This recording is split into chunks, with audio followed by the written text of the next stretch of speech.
الحمد لله نحمده ونستعينه ونستغفره ونؤمن به ونتوكل عليه ونعوذ بالله من شرور أنفسنا ومن سيئات أعمالنا من يهده الله فلا مضل له ومن يضلله فلا هادي له ونشهد أن لا إله إلا الله وحده لا شريك له ونشهد أن محمدا عبده ورسوله أعوذ بالله من الشيطان الرجيم إن الدين عند الله الإسلام صدق الله العلي العظيم قال رسول الله صلى الله عليه وسلم الجهاد مع دين الله يوم القيامة صدق الله العلي العظيم প্রিয় শ্রোতাবৃন্দ যারা দেশের বাইরে বিদেশ থেকে দেশ দূরান্ত পৃথিবী যেখান থেকে আমাকে দেখতেছেন আমার ইউটিউব চ্যানেলে থেকে দেখবেন, ফেসবুক পেজ আইডি থেকে দেখবেন। তো আমি জার্মানি মাহফিল থেকে এসেছি সদ্য, সেখান থেকে ইনশাল্লাহ ইসলামী আকিদা ও ভ্রান্ত মতবাদ কিতাবটি নিয়ে এসেছি। মাওলানা মোহাম্মদ হেমায়েতুদ্দিনের লিখিত।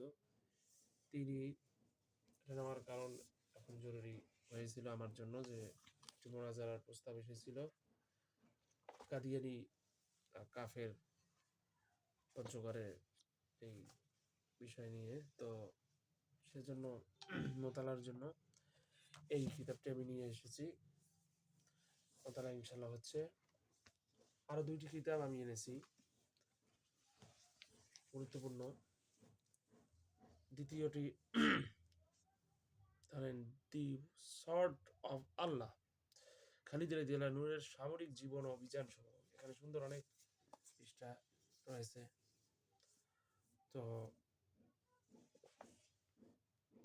এই কিতাবটা অনেক ভালো লেগেছে, তাই নিয়ে এসেছি। আরেকটি নিয়েছি ইসলাম ও রাজনীতি, ইসলাম আর সিয়াসি নজরিয়াত। যে কিতাবটি আপনারা শোনার সঙ্গে হয়তো কিছুটা বুঝতে পেরেছেন,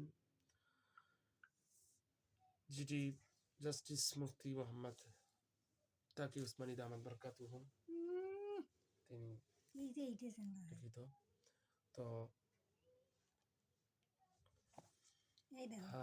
তো আমি আকিদা সম্বন্ধে কিতাবটি, এটা অনেক গুরুত্বপূর্ণ, আমাদের প্রত্যেক মুসলমানের জানা দরকার। এটা জানা দরকার। আকিদার বিষয় আমাদেরকে জানতে হবে সকলকে। ইসলামী আকিদার গুলো আমাদের পোষণ করতে হবে, সে বিষয়ে ভ্রান্ত মতবাদগুলোকে আমাকে জানতে হবে। দি সর্ট অফ আল্লাহ, যে খালিদ রাদিয়াল্লাহু আনহুর সেই সামরিক অভিযানগুলো আমার জানতে হবে। আপনার আমার সকলকে জানতে হবে। ইসলামী রাজনীতিকে জানতে হবে। এই জন্য এই কিতাবগুলো প্রয়োজনীয় এবং আমাদের সকলকে বেশি বেশি কিতাব পড়া প্রয়োজন। বিশেষ করে আমার পড়া প্রয়োজন, সকলের জানা দরকার। যেহেতু আমি মাহফিলে আলোচনা করতেছি, মাহফিলে দাওয়াত আসতেছি আলহামদুলিল্লাহ। তো সকলকে জ্ঞানের অর্জন এত বেশি পরিমাণ করতে হবে, যেহেতু সমুদ্র, এলেম একটি সমুদ্র। তো অনেক জানার প্রয়োজন রয়েছে, জানতে হবে এবং সেই অনুযায়ী আমলও করার চেষ্টা করতে যেতে হবে। তো আমরা আসলে এখন মূর্খ হয়ে যাচ্ছি, মোতালা সেভাবে আমরা করতেছি, বিধায় দেখা যাচ্ছে যে মাহফিলগুলো তো সেভাবে জ্ঞান গর্ব আলোচনা আসতেছে না, আর শ্রোতারাও সেই জ্ঞান গর্ব আলোচনা নেওয়ার জন্য উপযোগীও নয়। আমরা যদি তাদেরকে দিতে পারতাম, তাদের মধ্যেও সেই চিন্তা চেতনা আসতো, তারা উপযোগী হতো। যাক, অল্প একটু কথা আরেকটু বলি। এখানে ইসলামী রাজনীতি শুরুতে গুরুত্বপূর্ণ বিষয় নিয়ে আসছে ভূমিকাতেই। তার মধ্যে এখানে নিয়ে আসছে যে পঞ্চদশ শতাব্দীর শুরুতে মুসলমানদের হাতে থেকে স্পেন ছুটে যায়। এটা মনে রাখতে হবে যে পঞ্চদশ শতাব্দীর মধ্যে এখানে যে মুসলমানদের হাতে যে স্পেনটি ছিল, তারা ইসলামী খেলাফত ছিল, সেখানে মুসলমানদের হাত থেকে কিন্তু এটা চলে যায়। সেখানে প্রায় 1000 বছর মুসলমানদের শুধু দাপটপূর্ণ হুকুমত কায়েম ছিল। এমন নয়, বরং তারা জ্ঞান বিজ্ঞানের নানা শাখায় পুরো দুনিয়ার ইমাম হয়ে বসেছিলেন। আজব ব্যাপার হচ্ছে এই যে, যেদিন থেকে মুসলমানদের রাজনৈতিক পতন শুরু হয়, এই বিষয়ে আমি আরো কিতাব পড়েছি তাকে ইসমাইল সাহেবের সেই ইতিহাসটি।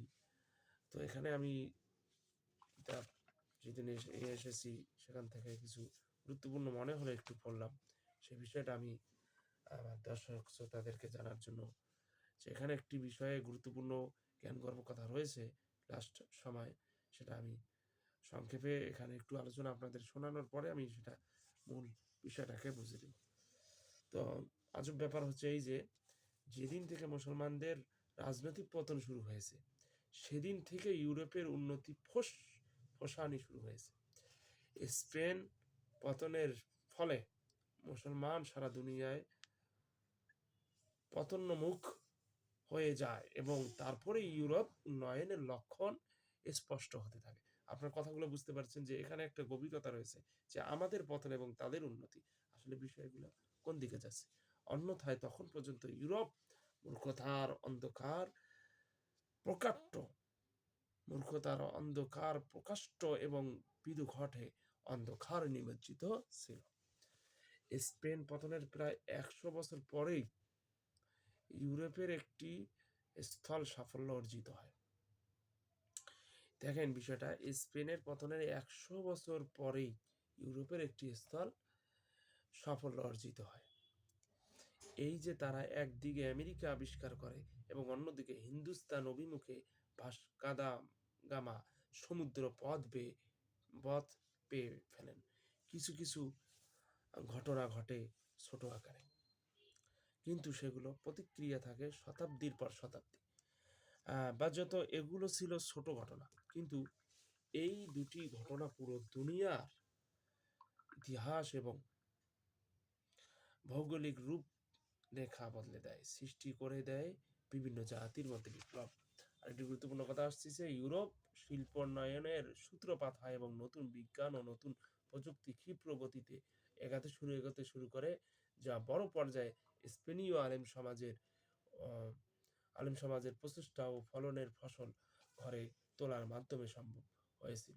এখানে বিষয়টা কি বুঝাচ্ছে, যে ইউরোপের শিল্পোন্নয়নের সূত্রপাতটা হয় এবং নতুন বিজ্ঞান ও নতুন প্রযুক্তি ক্ষিপ্র গতিতে এগোতে শুরু করে, যা বড় পর্যায়ে স্পেনীয় আলেম সমাজের প্রচেষ্টা ও ফলনের ফসল ঘরে তোলার মাধ্যমে সম্ভব হয়েছিল। স্পেনের আলেম সমাজ সেই সব গ্রন্থবলী আমাদের হাতে খুব কম এসেছিল। আসলে মুসলমানদের হাতে সেই কিতাবগুলো কম এসেছিল, যে স্পেন সারা দুনিয়ার মধ্যে একটা আলোড়ন সৃষ্টি করেছিল। যে এই সময় আমাদের একদিকে ইংরেজ শাসন করেছিল, সে সময় স্পেনে মুসলমানদের খেলাফত জারি ছিল। অনেক ঘটনা রয়েছে এখানে। তো ওমর রাদিয়াল্লাহু আনহুর সময়ে সেখানে যে সে পুলটা নির্মাণ হয়, সেগুলোর স্মৃতি আছে অনেক, সেটা আমি পড়েছি। যে মসজিদের সূরা ইয়াসিন দিয়ে লেখা হয়েছিল, সেখানে মুসলমানদের আজকে তাকে ইসমাইল হিসেবে দামাত বারাকাতুহু তারা সফরে বলেন, তিনি যখন বের হয়ে আসতেছিল মসজিদ থেকে এবং সামনে কয়েকটি কাতারকে তারা বেষ্টন করে রেখে, রশি দিয়ে বেঁধে রেখে মুসলমানদেরকে দেখাইতেছে যে তাদের পরিণতি কি হয়েছিল, মুসলমানদের অধপতন, তারা দখল নিয়েছে, তাদের মানে ক্ষীণমন মসজিদের একটা অবমাননা। আর সেখানে তারা গানের অনুষ্ঠান করে মসজিদের মধ্যে, নাউজুবিল্লাহ, আমাদের সেই মসজিদকে দখল করে তারা খ্রিস্টান মুসলমানদেরকে জোরপূর্বক বিধর্মী বানিয়ে তারা খ্রিস্ট ধর্মে জোর করে, যারা দুর্বল মুসলমানদেরকে জোর করে তাদের ধর্মে দীক্ষিত করেছে। এটা আমাদের জন্য অনেক কষ্টকর বিষয় এবং আপনারা জানেন ইতিহাসটা অনেকে। তো সেখান থেকে আবার জাহাজে করে পাশের রাষ্ট্রে আফ্রিকা, আরও পাশের রাষ্ট্রে তারা যেতে বাধ্য হয়, যারা মুসলমান সে সময় যে জানমাল হেফাজতের জন্য, ইমানকে হেফাজতের জন্য বাধ্য হয়ে তারা যায়। পতনের কথা ইতিহাস আমি অন্য সময় ইনশাল্লাহ বিস্তারিত এগুলোর আলোচনা করব। তো এখানে যে বিষয়টা, যে মুসলমানদের হাতে সেই কিতাবগুলো আসেনি মূলত, যেগুলো কাজে লাগিয়েছে ইউরোপ, ফলে খুব দ্রুত ইউরোপের চিন্তা চেতনায় জগতে পরিবর্তন আসে, অর্থনৈতিক জগতে এবং বাতাসের গতিতে বিপ্লব সৃষ্টি হয় রাজনৈতিক ময়দানে। ইংল্যান্ড শিল্প বিপ্লব জন্ম দেয় অসংখ্য নতুন বিষয়, এবং অষ্টাদশ শতাব্দী শেষে ফরাসি বিপ্লব আর অনেক দূরে পরিবর্তন সাধন করে। ইংল্যান্ড শিল্প বিপ্লব এবং ফ্রান্সের রাজনৈতিক বিপ্লব, এই দুই বিপ্লব ছিল এমন যেগুলো পুরো দুনিয়ার দৃষ্টি ঘুরিয়ে দিয়েছিল।